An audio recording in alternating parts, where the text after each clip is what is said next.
Hi everyone, welcome back, and today we are going to start in this lecture question number 12. Question number 12 से लेके आगे कुछ 3-4 question हम देखेंगे इस वाले लेक्चर में, कुछ होमवर्क और कुछ हम इस वीडियो में सॉल्व करेंगे। आइए देखते हैं क्वेश्चन नंबर 12 क्या है। मॉडिग्लानी मिलर पे बेस्ड है, आपको कुछ सीखने मिलेगा इसमें। और ऐसे आगे 2-3 क्वेश्चन है वो मैं आपको होमवर्क देने वाला हूँ। इसमें ध्यान नहीं दिया तो नुकसान तो इसमें है, प्लस आगे के 4 क्वेश्चन आप और मिस कर जाओगे। सो ध्यान देना। RES limited is an all equity financed company with a market value of 25 lakh and cost of equity 21%. The company wants to buy back equity shares worth 5 lakh. ध्यान देंगे, एक साथ पूरा पूरा पढ़ लोगे समझ में नहीं आएगा। एक कंपनी है जो पूरी इक्विटी फाइनेंस कंपनी है, उसकी मार्केट वैल्यू 25 लाख। अब जिसमें सिर्फ इक्विटी है, ना डेट है, ना प्रेफरेंस है, ना लोन है, उसके कॉस्ट ऑफ इक्विटी को मैं ओवरऑल कॉस्ट ऑफ कैपिटल भी बोल सकता हूँ, क्योंकि उसमें उस कॉस्ट ऑफ इक्विटी के अलावा कुछ और है ही नहीं।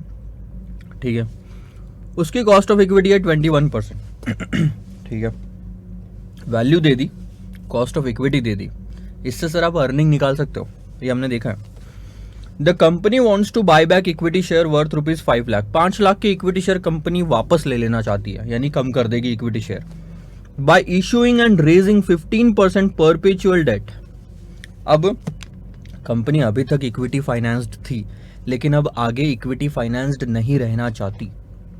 कंपनी चाहती है कि हम 5 लाख की इक्विटी शेयर्स वापस बुलवा ले, यानी कि इक्विटी शेयर्स लेने के बदले आपको 5 लाख रुपए देने पड़ेंगे। और ये आएंगे कहाँ से? आप डेट इशू करोगे मार्केट में, 5 लाख का डेट इशू करोगे तो उधर से 5 लाख आएंगे, और उधर से इक्विटी शेयर बायबैक करोगे तो उन इक्विटी शेयर होल्डर को दे दो।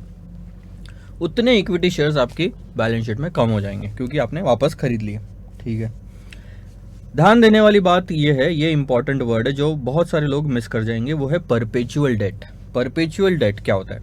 ऐसा डिबेंचर जो वापस कभी रिडीम नहीं होने वाला, उस पर इंटरेस्ट मिलता जाएगा सालों साल।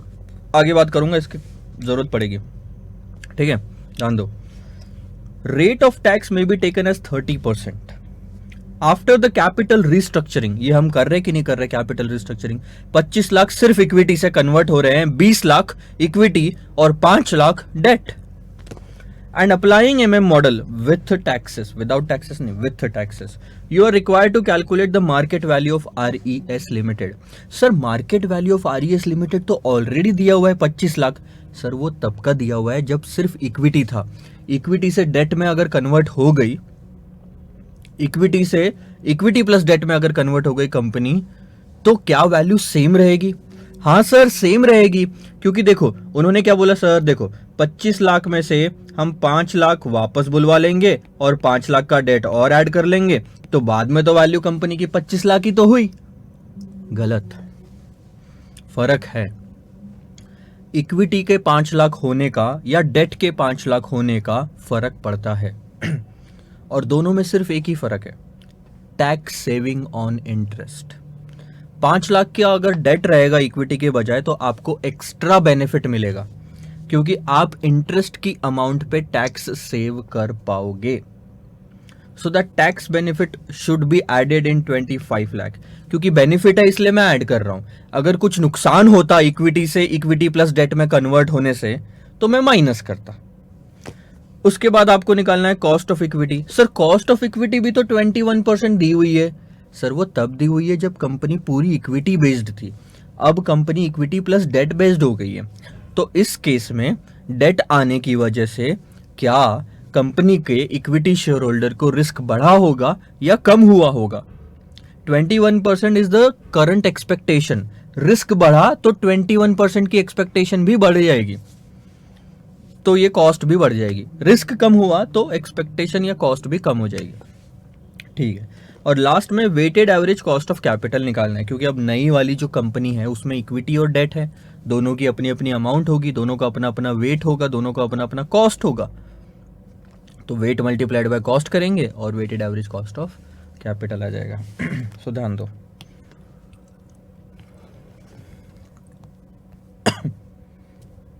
वापस 2-3 बार रिपीट करा दूंगा ना, ऐसे याद हो जाएगा आप लोगों को,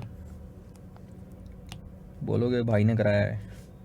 12, क्वेश्चन नंबर 12, सेम कंपनी है इसलिए मैं एक साइड में लिख रहा हूँ ऑल इक्विटी, यहाँ पे लिख रहा हूँ इक्विटी प्लस डेट। पापा का फ़ोन आया, वेट करो।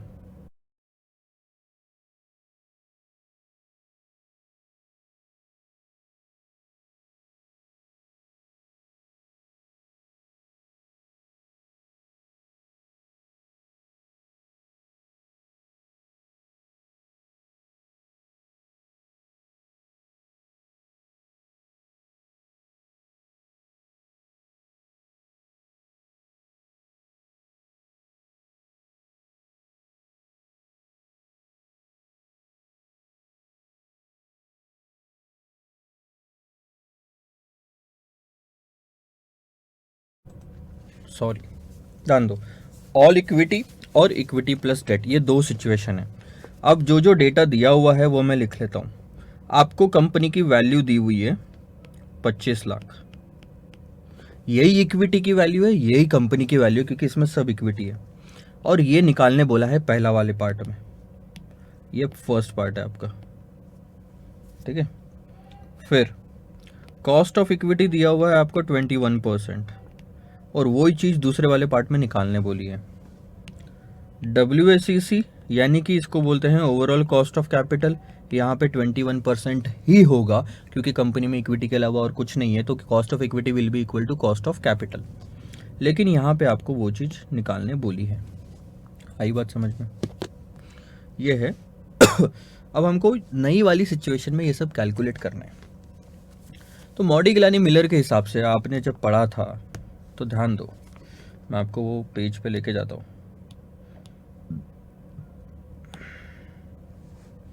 ध्यान दो, briefly explain the Modigliani Miller approach with tax. यहाँ पे आपने देखा value of the levered company, levered हो गई कि नहीं हो गई ये बताओ। मैं यहाँ पे ये लिख सकता हूँ, और ये बेटर वर्ड रहेगा, मैं भूल गया लिखना, इसके लिए नाम है पता है, इसको कहा जाता है अनलीवर्ड कंपनी, क्योंकि इसमें सिर्फ इक्विटी है, इसको कहा जाएगा लीवर्ड कंपनी। सो लीवर्ड कंपनी की वैल्यू हमको निकालना है। यहाँ पे हमारे को ऑलरेडी दिया हुआ है कि लीवर्ड कंपनी की वैल्यू कैसे निकालेंगे सर। लीवर्ड कंपनी की वैल्यू कैसे निकालते हो, this is L, let's say this is L, geared या levered, this is L. Value of the levered company is equal to value of the unlevered company plus tax का benefit. तो पहले answer निकाल लेता हूँ, फिर मैं आपको समझाऊंगा।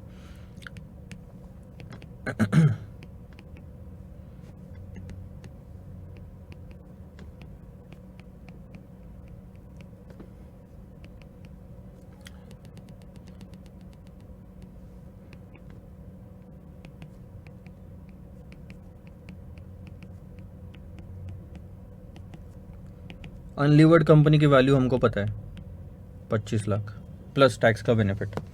देखो ये कब पॉसिबल है, फॉर्मूला ये भी मैं बता देता हूँ। पहले भी 25 लाख का कैपिटल था, अभी भी 25 लाख का ही कैपिटल है, तो ही पॉसिबल है। अगर कैपिटल बढ़ रहा है तो उतनी से अमाउंट भी बढ़ जाएगी, वैल्यू, ठीक है। हमने क्या किया, 25 में से 5 निकाला, 5 डाला, तो हुआ 25 ही वापस, लेकिन डेट आ गया, और डेट आने की वजह से हमको यहाँ पे टैक्स में बेनिफिट मिलेगा। डेट की वैल्यू कितनी, 5 लाख, 5 लाख पे टैक्स सेविंग होगी 30% की, 30%। सो यहाँ से आपके मन में डाउट आना शुरू हो जाएंगे।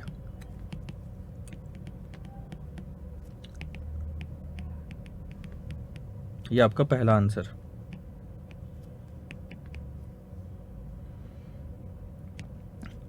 अब पहला doubt sir, I think the only doubt in this part will be, sir आपने 5 लाख पे टैक्स सेविंग कैसे ली। टैक्स सेविंग तो होती है इंटरेस्ट की अमाउंट पे, जो हम EBIT में से माइनस करते थे।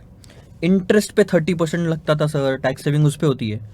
आपने तो प्रिंसिपल अमाउंट पे ही टैक्स लगा दिया। डेट की जो 5 लाख की वैल्यू है उसके ऊपर इंटरेस्ट लगाओगे तो उसके ऊपर टैक्स सेविंग होगी ना। आपने तो पूरे 5 लाख पे ही लगा दिया। तो अब इसका क्या लॉजिक है। अब यहाँ पे आपकी जो बात है, परपेचुअल वाला जो वर्ड है वो काम आता है। आपको ये 5 लाख रुपए वापस कभी नहीं मिलने वाले, क्योंकि परपेचुअल डेट है। कंपनी ने जब इशू किया, इसका मतलब वो हर साल इंटरेस्ट पे इंटरेस्ट पे इंटरेस्ट पे इंटरेस्ट देती जाएगी। अब आपको करना ये है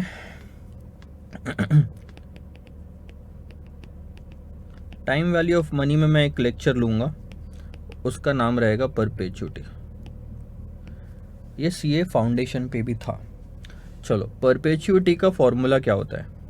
परपेचुटी का formula is perpetual value is equal to annual amount divided by the rate of interest. हमारे केस में क्या रहेगा? Value of the debt is equal to interest की amount divided by the cost of debt, जिसमें क्या आता है sir? Logic बताता हूँ, ध्यान दो, क्योंकि परपेचुअल है। तो अब हम कॉन्सेप्ट पे ध्यान देंगे। यहां पे आपको क्लियरली लिखा हुआ है 15% परपेचुअल डेट। अब 5 लाख पे 15%,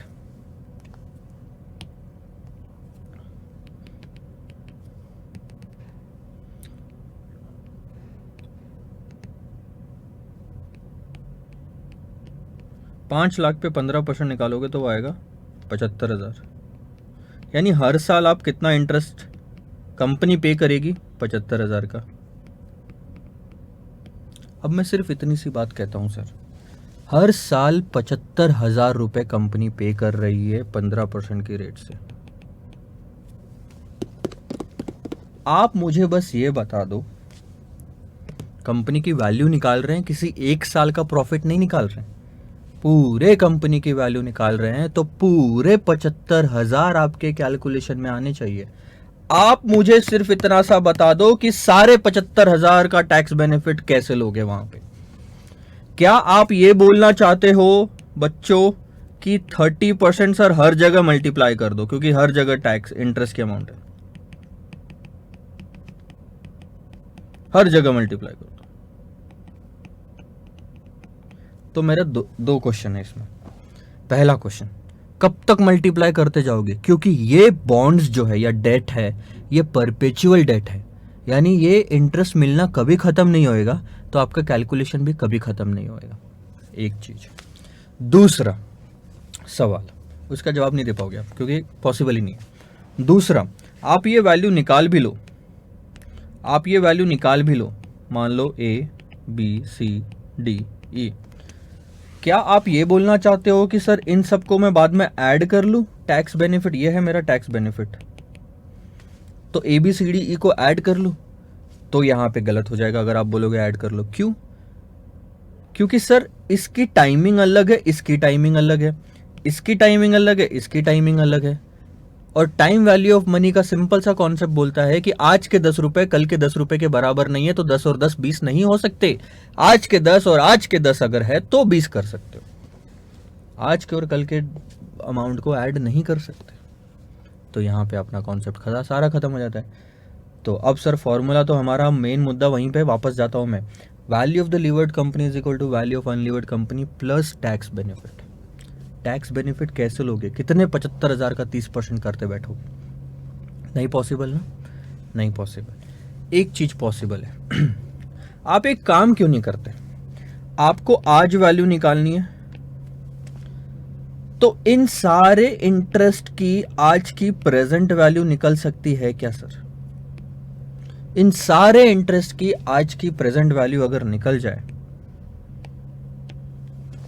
तो इस पे एक साथ 30% लगाऊंगा तो ये आ जाएगा मेरा टैक्स बेनिफिट। क्या ये मानने के लिए आप रेडी हो?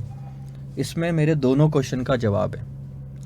आने वाले सारे इंटरेस्ट की अमाउंट इसमें इंक्लूड हो जाएगी, तो आपको ये नहीं क्वेश्चन का जवाब ही नहीं देना कि कब तक 30% निकालते बैठो। और उसके बाद में आप इनको ऐड भी कर पाओगे सबको, क्योंकि सारा जीरो टाइम पे है, प्रेजेंट वैल्यू है, तो सबका टाइमिंग आपने सेम कर दिया, तो दूसरे सवाल का भी जवाब मिल गया।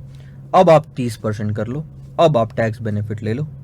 अब मैं आपको ये बताता हूँ, जब आप इन सब की टोटल करोगे ना तो वो आएगी 5 lakh. 5 lakh into 30% is equal to tax benefit, और वो ही मैंने ऊपर में लिया। अब क्वेश्चन ये आता है सर कि ये 5 लाख कैसे आएगा? बहुत ही सिंपल, तो हमारा परपेचुटी का कॉन्सेप्ट बोलता है कि जो अमाउंट हमको हर साल मिलने वाली है लाइफ टाइम तक, उस अमाउंट की प्रेजेंट वैल्यू निकालने के लिए ये हमारा फॉर्मूला है। उसकी आज की वैल्यू निकालने के लिए क्या रेट से मिलेगा ये बता दो सर, और कितना मिलेगा ये बता दो।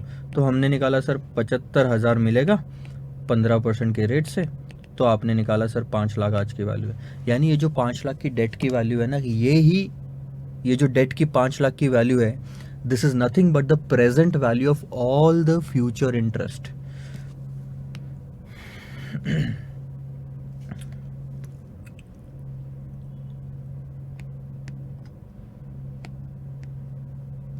अभी देखो, कहाँ से, यहाँ से लेके यहाँ तक सारा रफ वर्किंग है, ठीक है।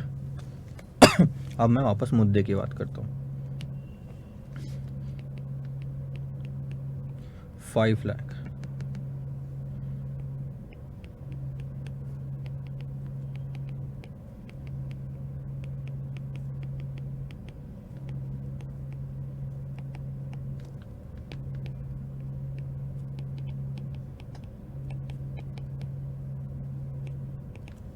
अब मैंने 5 लाख को इंटरेस्ट पेमेंट की प्रेजेंट वैल्यू बना दिया। अब मैं इस पे 30% लगा सकता हूँ, और यही मैंने ऊपर किया। 5 लाख पे 30% लगाया, 1,50,000 ऐड किया, 25 लाख प्लस 1,50,000, 26,50,000 आपके कंपनी की वैल्यू आ गई। चलो आगे बढ़ते हैं, दूसरा पॉइंट। अब ध्यान देना, अब आएगा सर मज़ा।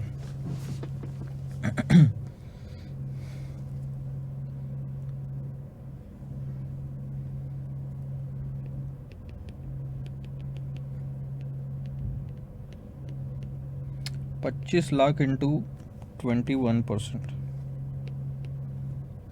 ये मैं अनलीवर्ड वाली सिचुएशन लेता हूँ, ये मैं लीवर्ड वाली सिचुएशन लेता हूँ। सो सबसे पहले जो हमको पता था वो है 25 लाख, क्योंकि सेम कंपनी है तो प्रॉफिट सेम रहेगा। 5,25,000,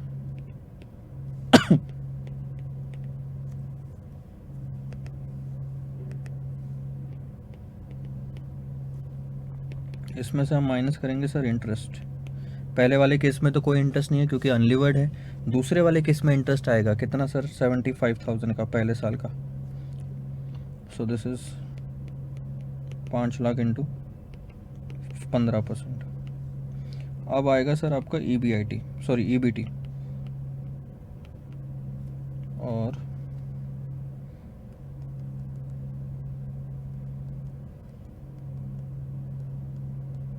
अरे 5,25 माइनस 75,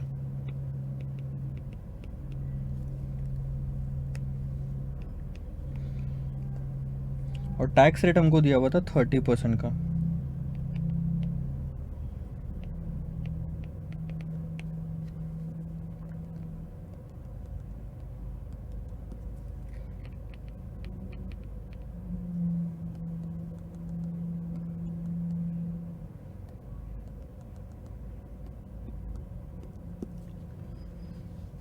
$135,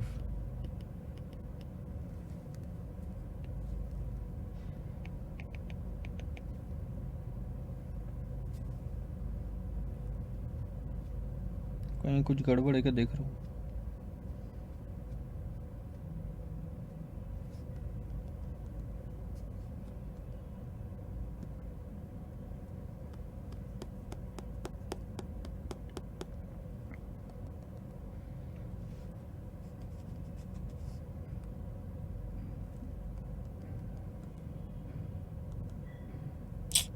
चल क्यों नहीं रहा ये?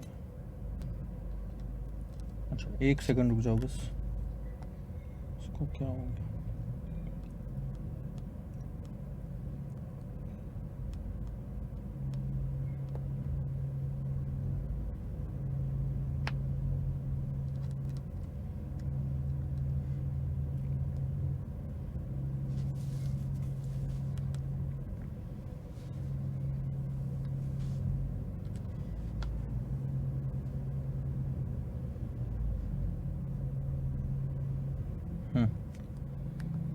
हाँ सर,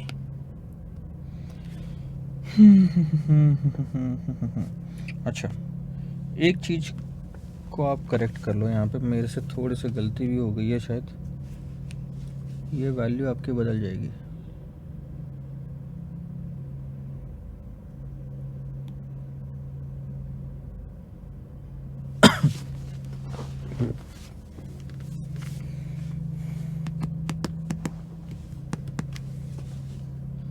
कैसे, ये मैं बताता हूँ,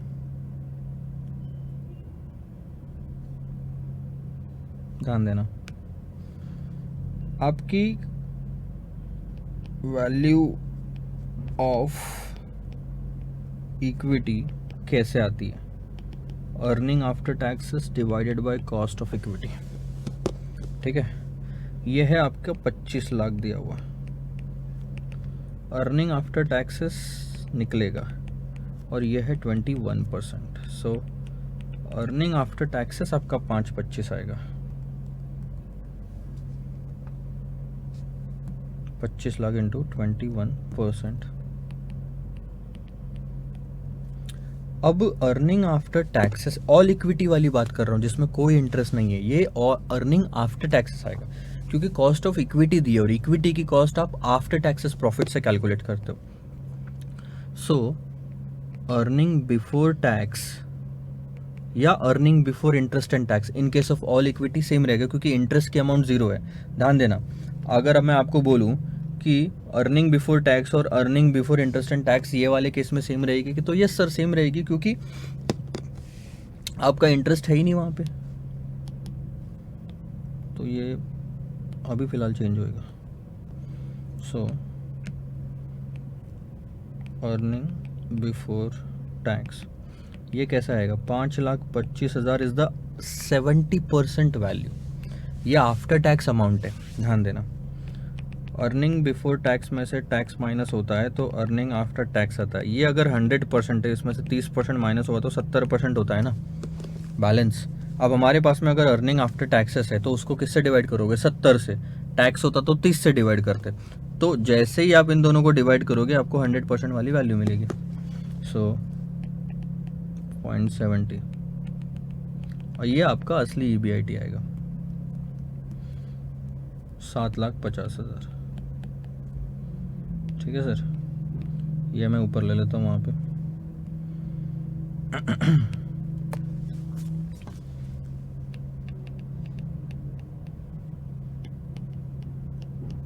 और उस केस में भी सेम रहेगा। अब यहाँ पे ये 7,50,000 आएगा और यहाँ पे फिगर बदल जाएगी 675। अब टैक्स रेट 2,02,500।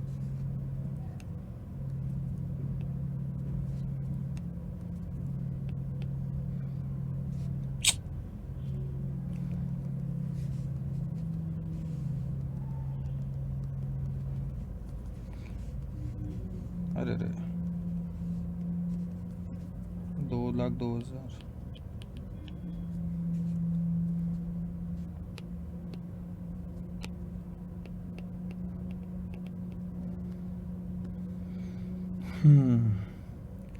अब अर्निंग आफ्टर टैक्सेस 7,50,000 माइनस 225,000 ये आया आपका रियल वैल्यू जो पहले आ रहा था, क्योंकि ये ऑल इक्विटी है। और दूसरे केस में देखो 675 माइनस 202,500 वैल्यूज़ बदलते जा रही है। क्यों सर? टैक्स का इम्पैक्ट पड़ गया, इंटरेस्ट का इम्पैक्ट पड़ गया। भले ही 25 लाख होगा आपके पास में।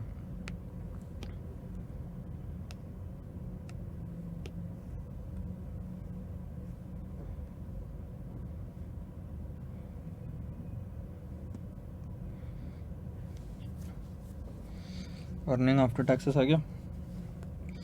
अब देखो पहले की कॉस्ट ऑफ इक्विटी और अभी की कॉस्ट ऑफ इक्विटी निकाली जा सकती है क्या सर? हाँ, वैल्यू ऑफ इक्विटी पहले 25 लाख थी, ये तो बात ठीक है। सो कॉस्ट ऑफ इक्विटी कैसे निकालते थे आप? Earning after tax divided by value, यानी कि ये आएगा 21%। ये सब तो पुराना खेल है, इसी के कंपैरिजन में यार सेम बेसिस पे हम दूसरा वाला किस्सा कर रहे हैं। अब यहाँ पे वैल्यू ऑफ इक्विटी कितनी आएगी ये बताओ। यहाँ पे वैल्यू ऑफ इक्विटी आएगी sir 21,50,000।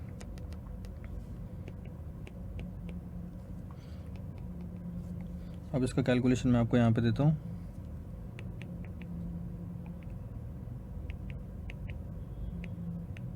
Value of firm is equal to value of equity plus debt. Firm की वैल्यू कितनी आई नई वाली कंपनी में 26,50। इक्विटी प्लस डेट कितना है सर आपके इस कंपनी में 5 लाख। तो इक्विटी की वैल्यू कितनी बची 21,50। ये समझा क्या आपको? बहुत ही सिंपल सा कैलकुलेशन। सो अब कॉस्ट ऑफ इक्विटी आपकी निकलेगी 4,72,500 divided by 21,50,000 that is 21.98%।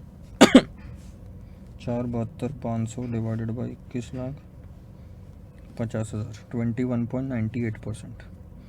This is your new cost of equity, जो सेकंड क्वेश्चन का आंसर है आपका। पहला आंसर था 26,50,000, दूसरा आंसर है ये। इतना टाइम लग गया सर।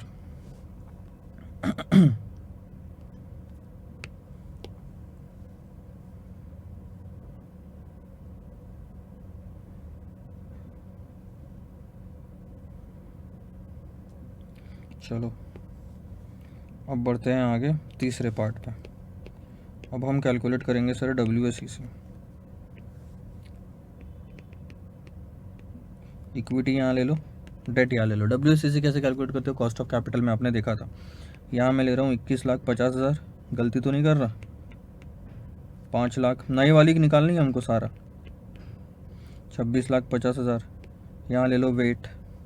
सो 21.50 डिवाइड बाई 26.50 अगर आप करोगे तो 0.8113 माइनस 1 अगर आप करोगे तो 0.1887। कॉस्ट निकाल लो। कॉस्ट आ रही है 21.98 इसकी, और इसकी कितनी थी sir? KD 1 minus T 15 1 minus 30% tax. यही करते थे हम, याद है आपको? सो ये आएगा आपका 10.50। करो multiply W into cost. 21.98 into 0.8113 that's 17.83। 10.5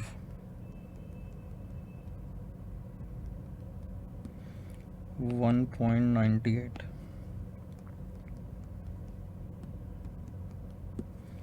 19.81%। So 3 answer आपके रेडी है, तीनों मैं आपको अभी समझाऊंगा।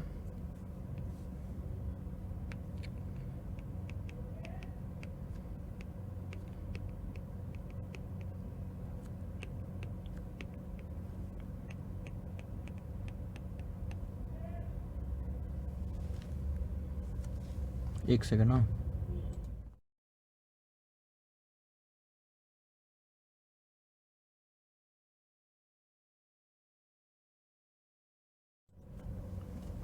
सो 26,50,000 ये हो गया।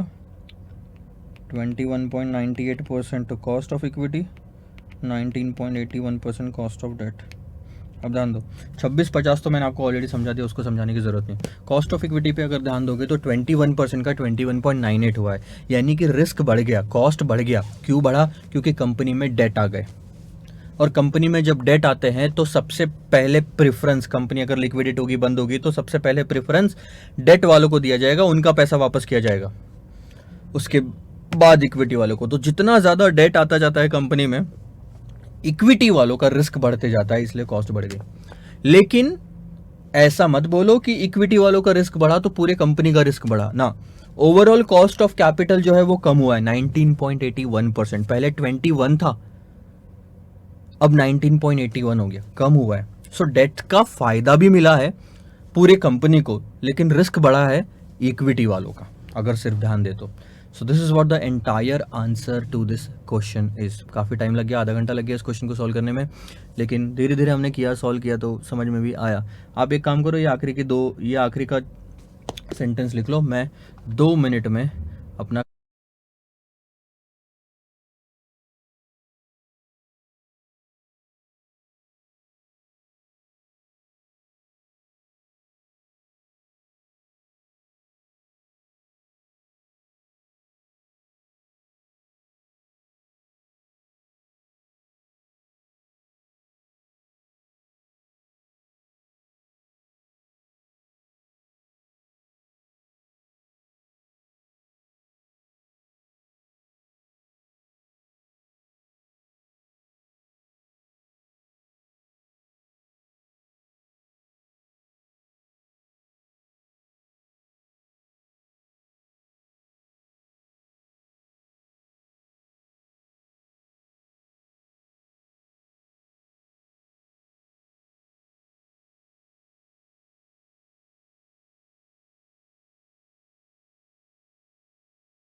चलो सर, सॉरी थोड़ा सा आपको डिले हुआ।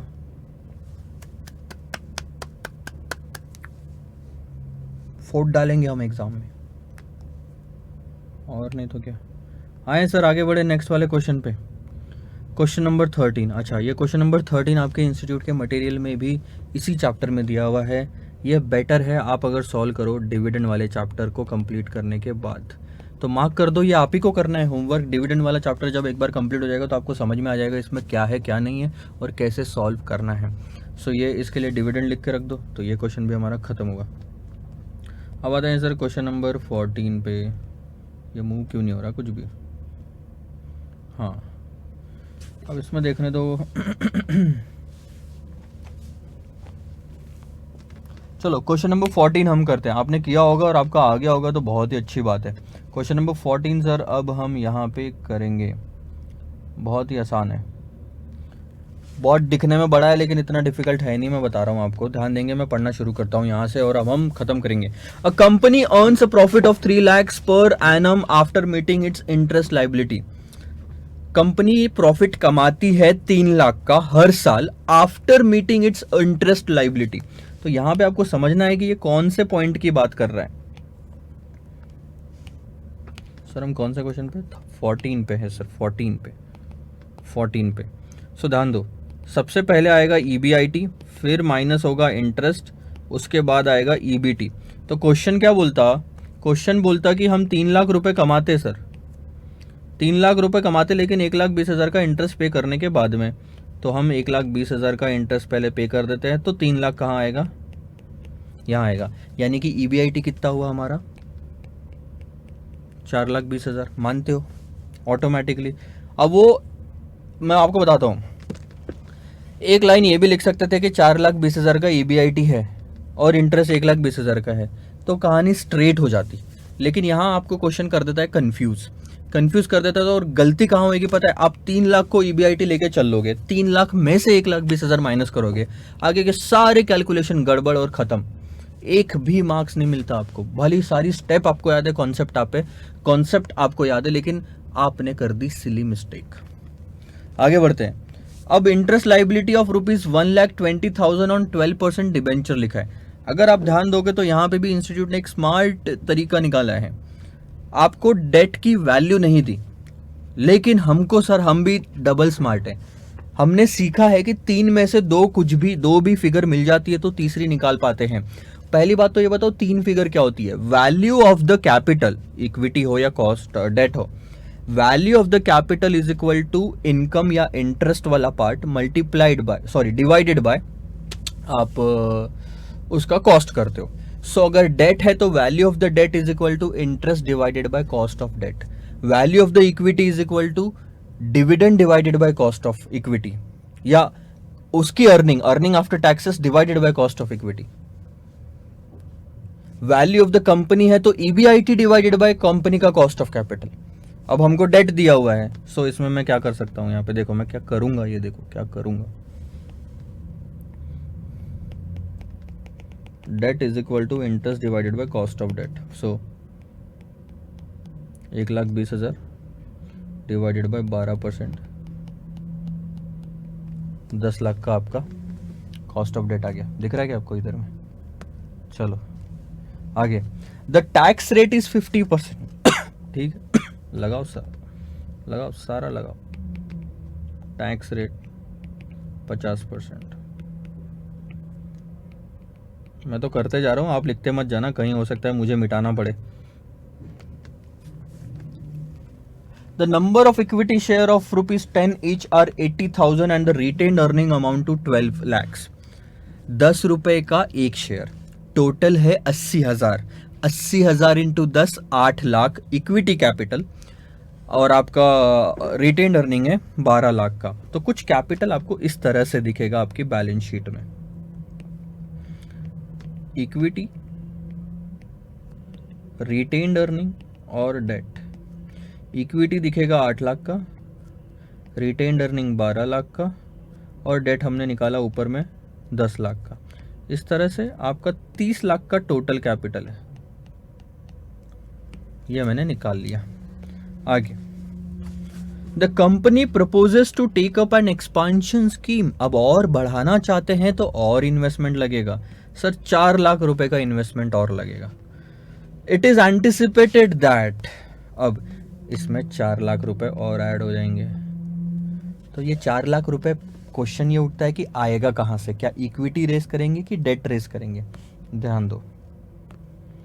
It is anticipated that after expansion होने के बाद company will be able to achieve the same return on investment as at present, अभी जितना ROI है उतना हमको बाद में भी होगा, तो पहले हमको अभी का ROI निकालना पड़ेगा, रिटर्न ऑन इन्वेस्टमेंट।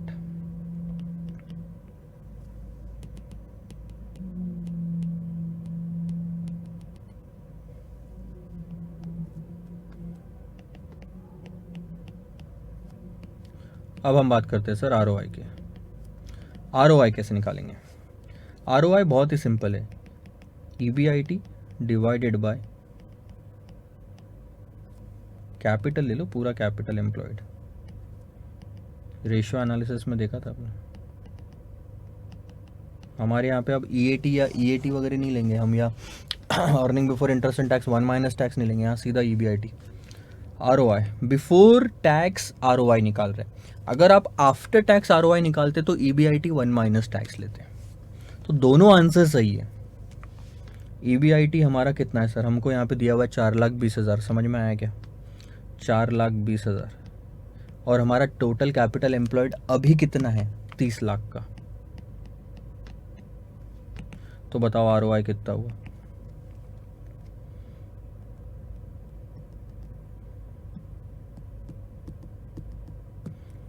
%14।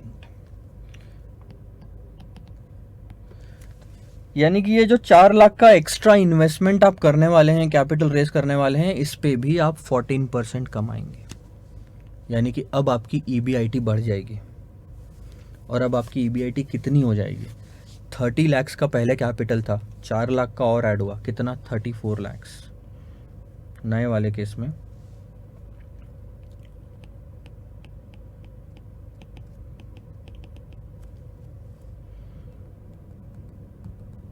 का 14%, 4,76,000, ठीक है। अब मैंने गड़बड़ कर दी क्योंकि क्वेश्चन में आगे ना 2 तरीके लिखे हुए हैं, ध्यान दो मैं बताता हूँ। The funds required for the expansion, कितने पैसे लगेंगे सर आपको एक्सपांशन के लिए? 4 लाख रुपया। ये जो पैसा लगेगा can be raised through debt at the rate of 12% और by equity shares at par, यानी कि 10 रुपए। 2 ऑप्शन है, या तो डेट पे रेस कर लो या तो इक्विटी पे रेस कर लो। ये 4 लाख रुपए डेट पे रेस करोगे तो क्या होगा? डेट बढ़ेगा 4 लाख से, 4 लाख से डेट बढ़ेगा तो उस पर 12% इंटरेस्ट बढ़ेगा, खत्म। इक्विटी शेयर्स 80,000 के 80,000। लेकिन अगर आपने इक्विटी शेयर इशू किया, इंटरेस्ट की अमाउंट तो सेम रहेगी जो अभी है, लेकिन नंबर ऑफ इक्विटी शेयर बढ़ जाएंगे। कितने सर? 4 lakh divided by 10, 40,000। देखो अब क्या कैलकुलेट करना है, compute EPS if the additional funds are raised through debt और रेज्ड थ्रू इक्विटी शेयर। तो सबसे पहले हम सर EPS निकालेंगे। अब ये कैलकुलेशन सारे मैं फेयर वाले नीचे करूंगा।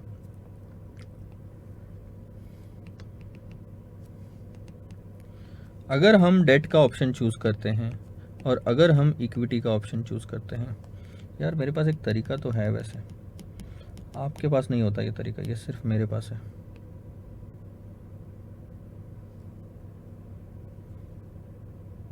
ये मैं ऐसे सरका लेता हूँ हो गया। तो सर इसीलिए तो टेक्नोलॉजी है सर। ये एग्जिस्टिंग, ये डेट रेस किया, ये इक्विटी रेस किया। सो यहाँ पे भी आपको प्रॉफिट तो उतना ही होगा, 4,76,000 यानी 76,000 का। अब इंटरेस्ट की बात करते हैं। अगर आपने डेट रेस किया तो अभी इंटरेस्ट कितना दे रहे हैं सर? 1,20,000 का, और आपको 12% से इंटरेस्ट बढ़ जाएगा, यानी 48,000। 4 लाख पे 12% कितना होता है? 48,000। यानी कि अब आपका इंटरेस्ट हो जाएगा 1,68,000। मानते हो नहीं मानते हो? 4 लाख से बढ़ा दो, पहले डेट कितना था? 10 लाख, अभी कितना हो गया? 14 लाख। तो सर 14 लैक्स पे 12% लगा दो, 1,68,000 आएगा। और इस केस में तो सर इक्विटी पे 1,20,000 ही लगेगा। अगर पूरा इक्विटी से लाया आपने 4 लाख, तो जो डेट है वो है। आओ आगे बढ़ते हैं।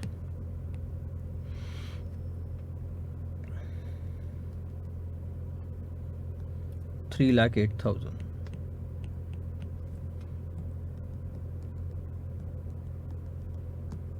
$3,56,000। सर इक्विटी वाला ऑप्शन तो यहाँ पे क्लियर कट दिख रहा है कि हमको फायदे में, क्योंकि उसमें अर्निंग ज़्यादा आ रही है। ऐसा मत करना, हम अर्निंग्स के बेसिस पे नहीं, ईपीएस के बेसिस पे फाइंड आउट करने वाले हैं कौन सा ऑप्शन बेस्ट है। उधर अर्निंग्स बढ़ी है लेकिन नंबर ऑफ शेयर भी बढ़ गए, तो ईपीएस कम आ सकती है, मैं नहीं बोल रहा हूँ आएगी। यहाँ पे ये हो जाएगा 1,54,000, यहाँ हो जाएगा ये 1,25,000, 1,28,000, फिर ये 154, 1,28,000। अब आप डिवाइड करेंगे नंबर ऑफ इक्विटी शेयर से। अभी कितने शेयर है सर? 80,000। तो पहले अभी का निकाल लो, निकालना है तो। ये पहला वाला कॉलम वैसे आज सच काम का नहीं था, लेकिन हेल्प करता है आपको। 1.875, ये कुछ काम का नहीं है, लेकिन डेट अगर रेस करोगे तो इक्विटी मार्केट में उतना ही रहेगा, 80,000। 1.925 आपका ईपीएस आता है। एक और निकालना है सर, अगर आपने पूरा इक्विटी इशू किया तो नंबर ऑफ इक्विटी शेयर कितने हो जाएंगे? 80 + 4 लाख बाय 10 यानी 40,000, यानी कि 1,20,000 इक्विटी शेयर हो जाएंगे। सो 1,28,000 डिवाइडेड बाय 1,20,000, तो 1.0667 आता है। एक बार देखने दो सर, कैलकुलेशन वापस से। 356, हाँ गड़बड़ कर दी ना मैंने। 1,78 आता है यहाँ पे। लगा ही था। ठीक है, अभी भी कैलकुलेट करते हैं। 1.483। देखो आप बोल रहे थे ईपीएस, यहाँ कौन सा ऑप्शन प्रिफर्ड है? डेट वाला। तो आपने ईपीएस निकाल लिया, तो आपका ये वाला पोर्शन और ये वाला पोर्शन सॉल्व हो गया। लेकिन अब एडवाइस करो कंपनी को as to which source of finance is preferable. कौन सा फाइनेंस का सोर्स प्रिफरेबल है, एडवाइस करेंगे।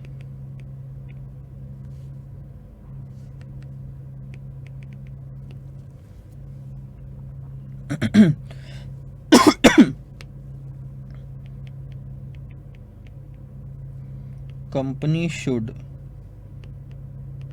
raise debt for its additional requirement, as the EPS in that option is higher। क्योंकि आप अल्टीमेटली इक्विटी शेयर होल्डर का earning बढ़ा के दे रहे हो उससे, तो बस कहानी ख़त्म। EPS in that case is higher, so debt आपने इशू करना है। This is the final answer to this question. Easy था, डिफ़िकल्ट नहीं है सर, घुमाना फिराना पड़ता है। करो, लिखो 2 मिनट लिखो, पानी पी ले 2 मिनट।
बड़े लिख लोगे सर, आप आराम से लिख लोगे बाद में, पता है मुझे, मेहनती बच्चे हो। Question number 50। अब आप ये करोगे, ये इसके पहले वाले क्वेश्चन जैसा ही है। This is homework. एक क्वेश्चन मैं बहुत अच्छे से समझाऊंगा, टाइम ले लेके पढ़ लो, समझ लो उसमें जितना है, उसके बाद आप ही की लगनी है और करो मेहनत। ये भी होमवर्क है। ये मतलब इस तरह का क्वेश्चन पहले ही हो चुका है। ये थोड़ा डिफिकल्ट जाएगा आपको, लेकिन ये हम कर चुके हैं already, in difference point, break even point और ये वो सब। तो एक बार ट्राई करो और फिर जो आंसर्स स्लाइड्स मिलेंगी उसमें से आप उसको चेक करना। अब इसमें दिक्कत क्या है बताता हूँ। ये क्वेश्चन में लिवरेज की बात की गई है, लिवरेज की बात की गई है, financial leverages and all that. ये सब चीज़ें सर आपके टाइप्स ऑफ लिवरेजेस में कवर होती है, जो नेक्स्ट चैप्टर है इसके बाद वाला। तो आप उसके लिए छोड़ देंगे इस क्वेश्चन को फिलहाल, अब हम उसको तब कवर अप करेंगे, ठीक है। ये सारे पॉइंट उसी में कवर होते हैं, ठीक है। अब देखो क्वेश्चन नंबर 80। ये आप निकाल सकते हो, काफ़ी इजी है अगर आप करना चाहो तो। बस गाली मत दो कि सर सारे के सारे होमवर्क दिए जा रहे हो। क्वेश्चन पढ़ ले, मैं समझा दूं, ध्यान दो। X Limited is considering the following two alternative financing plans. Plan 1, Plan 2.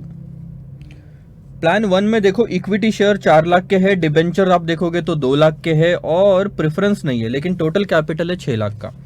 Plan 2 में अगर आप देखोगे तो इक्विटी और प्रेफरेंस है लेकिन डिबेंचर नहीं है, टोटल कैपिटल अभी भी सेम है 6 लाख का। The indifference point between the plans, दोनों प्लान के बीच का इंडिफरेंस पॉइंट ऑलरेडी सर आपको निकाल के दे दिया गया है। अभी तक हमको जितने भी क्वेश्चन आते थे सर, हमको ये निकालने पड़ता था, फॉर्मूला डाल डाल के हमने निकाला है सर। कॉर्पोरेट टैक्स रेट 30% का आपको दिया हुआ है और कैलकुलेट क्या करना है सर, कैलकुलेट ये करना है आपको कि रेट ऑफ डिविडेंड क्या है प्रेफरेंस शेयर्स पे। प्रेफरेंस शेयर है 2 लाख का, अगर आप इस पे प्रेफरेंस डिविडेंड की अमाउंट निकाल लो, सो दैट प्रेफरेंस डिविडेंड की अमाउंट डिवाइडेड बाय 2 लाख करोगे तो रेट पता चल जाएगा।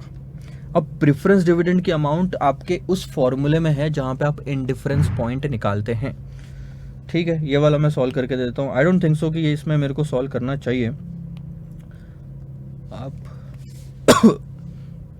नाराज हो जाओगे यार, और मैं आपको नाराज होते हुए देख नहीं सकता। 18 इंडिफरेंस पॉइंट। इंडिफरेंस पॉइंट होता क्या है सर कि ऐसा लेवल ऑफ ईबीआईटी, ऐसा लेवल ऑफ ऑपरेटिंग इनकम, ऐसे लेवल ऑफ मेरी कमाई जिसमें ये प्लान चूज करूं कि ये प्लान चूज करूं, इसमें मैं डिसाइड नहीं कर सकता क्योंकि दोनों प्लान में ईपीएस सेम आता है। EBIT minus interest 1 minus tax minus preference dividend divided by equity share in plan 1 should be equal to EBIT minus interest 1 minus tax minus preference dividend divided by E2। Figures रखते जाओ। Already EBIT की value दी है, वो है आपको 2,40,000। Interest पहले वाले option में कितना आएगा, 12% डिवेंचर 2 लाख, 2 लाख पे 12% 24,000। Tax rate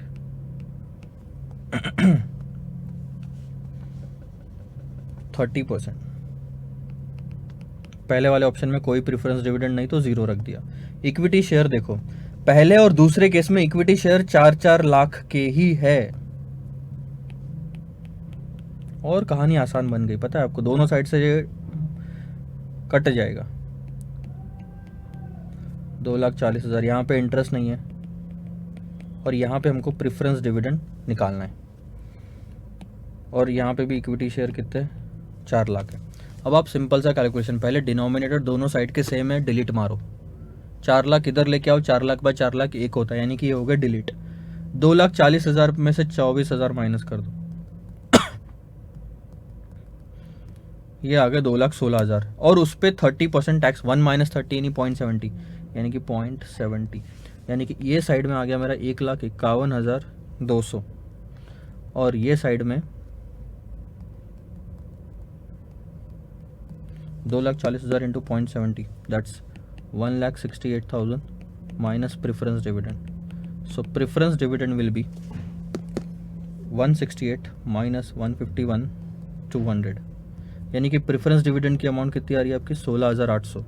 so rate of preference dividend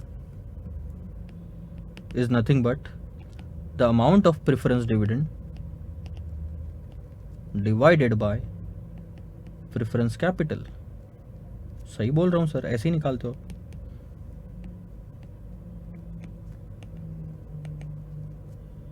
अब प्रेफरेंस डिविडेंड कितना है सर 16,800 और amount 2 lakh.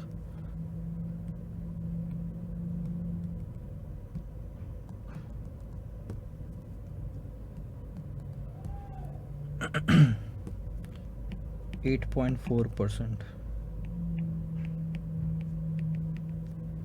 Final answer. Fill in the blanks type का क्वेश्चन था, बस दिमाग में लगना चाहिए रेट कैसे निकालना है. रेट निकालना है sir preference dividend divided by the preference capital, और प्रेफरेंस डिविडेंड निकालना है तो वो पीडी आता ही है अपने फॉर्मूले में. कहानी खत्म. समझ में आया. तो क्वेश्चन सर ऐसे भी आ सकते हैं. क्वेश्चन सर ऐसे भी आ सकते हैं कि हर बार जरूरी नहीं इंडिफरेंस पॉइंट निकालना पड़े. इंडिफरेंस पॉइंट निकाल के देंगे और रिवर्स कैलकुलेशन करने पड़ेंगे. यहाँ पे बच्चा तभी सॉल्व कर सकता है जब उसको कॉन्सेप्ट समझ में आया हो.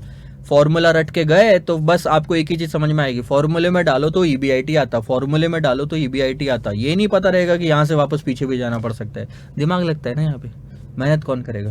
पबजी खेलने में तो चला जाता सारा. आइए 18 हो गया सर. 19 मुझे ऐसा क्यों लग रहा है कि 19 कॉपी हुआ है. हाँ, क्वेश्चन नंबर 15 मैंने आपको होमवर्क दिया था. आप देखोगे यहाँ पे ए लिमिटेड बी लिमिटेड से शुरू हो रहा है और 19 भी यहाँ से ए लिमिटेड बी लिमिटेड से शुरू हो रहा है. ये कॉपी है, ये रिपीट है सर. ये हमारी गलती है, क्षमा चाहते हैं, एपोलॉजीज, माफ़ करना. भूल सके तो भूल जाओ, ज़्यादा बड़ी बात नहीं है. अब क्वेश्चन नंबर 20 से सर मैं अगले लेक्चर में आपके साथ में सॉल्व करूंगा. मैं करूंगा, डोंट वरी. मैं इतने भी होमवर्क नहीं दूंगा. आगे तो देखो, अभी तो 20 22 24 और 25 क्वेश्चंस बाकी है. आधे होमवर्क दूंगा मैं कम से कम. डरो मत, आपकी प्रैक्टिस के लिए अच्छा है. जितना ज़्यादा आप प्रैक्टिस करोगे उतना ही अच्छा है. और कहीं पे भी ऐसा है, कोई भी कॉन्सेप्ट नहीं छोड़ूंगा जहाँ पे आप सॉल्व नहीं कर सकते कि सर ये आपने हमको होमवर्क दे दिया, ये तो आपने हमको पढ़ाया ही नहीं. हम सारी कोशिश करेंगे. 200-500 क्वेश्चन है जो भी है, उसमें से एक हाथ गलती हो सकती है कि मेरे को लगा यार इसमें तो मैंने सब कुछ पढ़ा दिया और मैंने आपको दे दिया. वो टाइम पे मेरे को बता दो, मैं कहीं ना कहीं से बाद में भी आंसर्स आपको अवेलेबल करवा दूंगा. अगर ऐसा कुछ होता है तो आप सिर्फ ऐसा मत करिए कि सिर्फ लेक्चर्स पे ही डिपेंडेंट है, उसके बाद मेरे पास सपोर्ट है. तो आप धीरे धीरे, जैसे अभी मैं इंटर एफएम और इको में आपको खुद ही बताता हूँ, मैं मार्केट में अभी बताता भी नहीं हूँ सबको. नीरज सर के पास में लेक्चर्स बिकते हैं और कहीं पे इंटर एफएम इको की इतनी ज़्यादा मैंने मार्केटिंग नहीं की, ये नहीं की, वो नहीं की, क्योंकि अभी तक लेक्चर्स सारे रेडी नहीं हुए. इको रेडी है बहुत ही अच्छे तरीके से स्लाइड्स बना के, ये भी रेडी हो जाएगा कॉन्सेप्ट वाइज, और एक एक क्वेश्चन और एक एक, मतलब हम एक तरह से मैं आपको बता रहा हूँ पूरा स्टडी मटेरियल हम पढ़ ले रहे हैं. इसके बाद मैं मार्केट में थोड़ा सा उसको फैलाना शुरू करूँगा ताकि लोगों तक पहुँचे ये बात, और आप लोगों की मदद लगती है बस बेसिकली. अगर आपको ठीक लगता है तो ज़रूर बताइए दोस्तों को, और बाकी सब तो क्या है सर. बट और कहीं दिक्कत आती है तो ज़रूर कांटेक्ट कीजिए. मेरे ईमेल आईडी मैं आपको दे देता हूँ. फ़िलहाल ईमेल आईडी ये चल रहा है mayank.kothari@conferenza.in. सो कॉन्फ्रेंजा वाला ऐप है, एमसीक्यू वाला ऐप आप लोग यूज़ कर रहे होंगे. I am sure about it. बहुत सारी चीज़ें उस पर आएगी आने वाले टाइम में और काफ़ी हेल्प भी होगी. So keep supporting. I am promising that I will keep coming up with something or the other new for the in the benefit of students. Bye bye for now.